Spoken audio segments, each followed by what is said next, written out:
Don't ruin your expensive steak or miss the mark on that perfect roast chicken because you didn't get an accurate internal temperature reading. Here are some tips for temping your meat. Hold steaks and chops with tongs and insert the thermometer through the side of the meat until the tip reaches the center. This method also works well for chicken parts.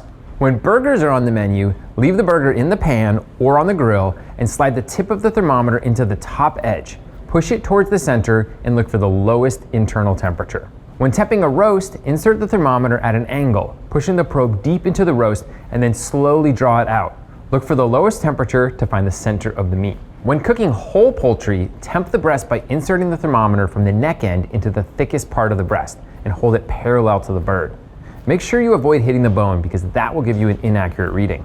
To temp the thigh on whole poultry, insert the thermometer at an angle away from the bone into the area between the drumstick and breast.